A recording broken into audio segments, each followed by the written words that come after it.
Olá, tudo bem? Meu nome é Sérgio Torres e irei apresentar agora a quarta lista do professor Luiz Afonso, da disciplina de aprendizado não supervisionado de máquinas. Bom, o assunto que iremos destacar e conversar são sobre métodos de redução de dimensionalidade.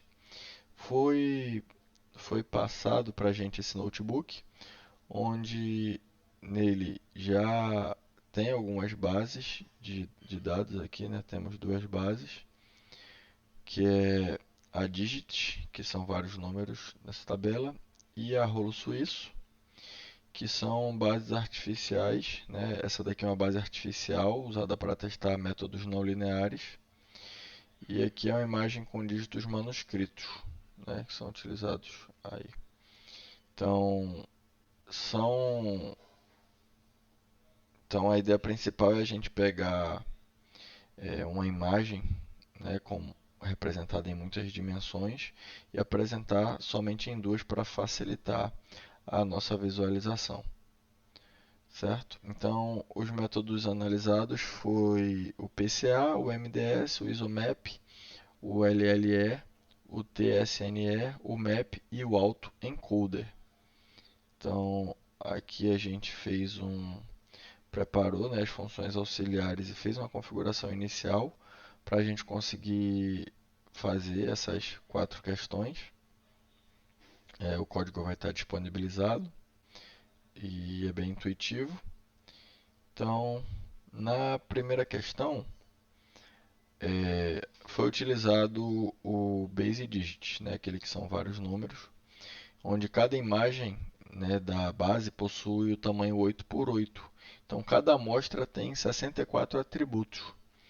Então, o objetivo foi reduzir esses 64 atributos para apenas duas dimensões, usando esses métodos, né, os cinco métodos que a gente vê aqui. Então, esses gráficos são subplots, onde cada método aparece em um gráfico separado. Então, cada um desses gráficos a gente pode verificar como ele se comporta utilizando esses métodos de redução. Aqui tem o PCA, o MDS, o ISOMAP, o LLE e o TSNE. Então, essas cores representam os dígitos reais, mas esses rótulos foram usados apenas para visualização, não para treinar os métodos. Eles somente são utilizados para o visual.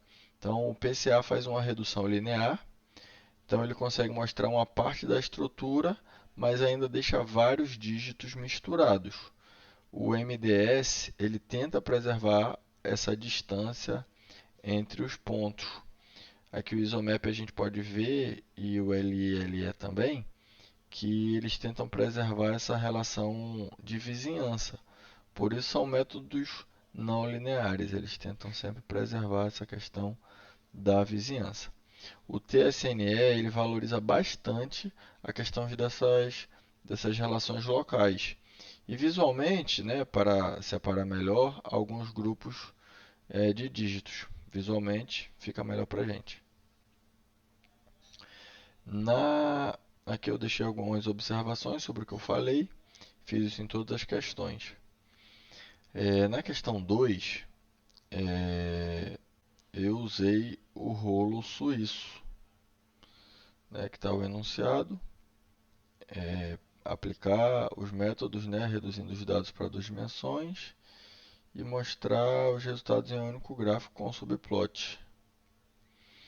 Então, o rolo suíço é um exemplo clássico, porque ele tem três dimensões ele varia não linearmente. Então, a ideia é verificar se esses métodos conseguem desenrolar essa estrutura de 3D para 2D. E vale mencionar que eu reduzi a quantidade de pontos, né, de 2000 para 1200 para não ficar tão pesado aqui no Google Colab, certo? Então, primeiro aqui é mostrado esse rolo suíço em 3D para a gente ver como ele funciona. E depois a gente aplica esses métodos que a gente usou na questão anterior para para reduzir ele para duas dimensões, né? Aqui a gente vê que ele é tridimensional e aqui ele fica bidimensional, duas dimensões, que a gente consegue visualizar como se ele tivesse cortado, né? Uma fatia, né? Então esses métodos não lineares aqui, como o ISOMAP, o LLE e o TCNL, tenta preservar melhor essa geometria local desses dados, né? A gente vê aqui que o PCA, por ser linear, eles apenas projetam esses dados e não consegue desenrolar bem essa estrutura.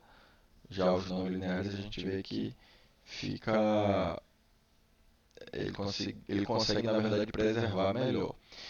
E o ISOMAP é interessante nesse caso aqui porque ele trabalha com a ideia de distância ao longo da estrutura dos dados e não apenas como uma distância direta no espaço original, né? Por isso que ele fica dessa forma. Aqui algumas observações. E na terceira questão é incorporar o método MAP aos resultados da questão 1 e 2 e analisar a influência dos hiperparâmetros. Então, o método do MAP não é um método não linear muito usado para a visualização de dados especificamente.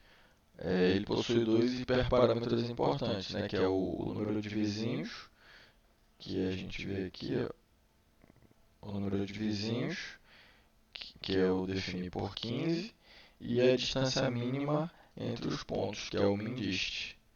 Né? Aí, quando os números de vizinhos é pequeno, esse método valoriza mais detalhes locais. Quando o número de vizinhos é maior, ele tenta preservar melhor a estrutura global. Já o MINDIST, né, ele controla quanto os pontos ficam compactos no gráfico. Com valor pequeno, os grupos ficam mais concentrados. Com valor maior, os pontos ficam mais espalhados. Na base Digit, o map ajuda a transformar grupos visuais mais definidos. No rolo suíço, ele também consegue representar a estrutura não linear, mas o resultado muda bastante conforme os hiperparâmetros. Né? Quando a gente vê aqui no Digit, aqueles números, ele se comporta um pouco melhor. Ele muda muito.